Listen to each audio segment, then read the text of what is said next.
India গেটের সামনে গামছা পরা নাচের একটি ভিডিও সোশ্যাল মিডিয়ায় ব্যাপক ভাইরাল হয়েছে। ভিডিওটিতে মডেল এবং প্রভাবশালী সন্ন্যাসী মিত্রকে দেখা যায়, যা নিয়ে শুরু হয়েছে তীব্র বিতর্ক।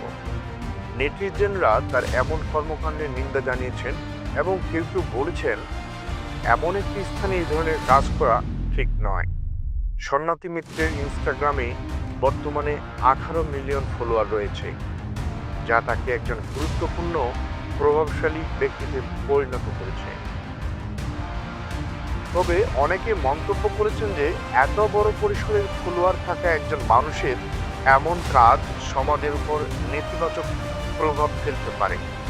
অনেকেই তাকে অবিলম্বে গ্রেপ্তার করার দাবি জানিয়েছেন।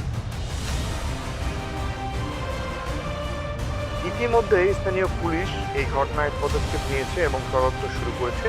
তবে এখনো স্পষ্ট নয় যে তাকে আইনি প্রক্রিয়ায় আওতায় আনা হবে কিনা। সামাজিক যোগাযোগ মাধ্যমে অনেকেই বলছেন স্বাধীনতার নামে এমন কর্মকাণ্ড করা উচিত নয়।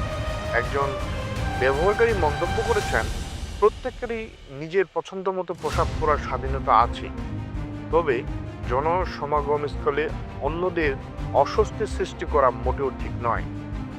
প্রভাবশালীদের আচরণ সমাজে উদাহরণ স্থাপন করে সন্ন্যাসীর মতো একজন মডেলের উচিত ছিল আরও দায়িত্বশীল আচরণ করা। এটি প্রথমবার নয় যে সন্ন্যাসী মিত্র এই ধরনের বিতর্কে জড়িয়েছেন। এর আগে নবরাত্রি উৎসবে একই ধরনের পোশাক পরে দুর্গাপূজার প্যান্ডেলে যাওয়া তিনি সমালোচিত হন। সেই ঘটনাতেও নেটিজেনরা তাকে দায়িত্বশীল আচরণের জন্য আহ্বান জানিয়েছিলেন। নেটিজেনদের মতে এমন কর্মকাণ্ড শুধুমাত্র সস্তা প্রচারের জন্য করা হচ্ছে, যা সমাজের জন্য ক্ষতিকর হতে পারে।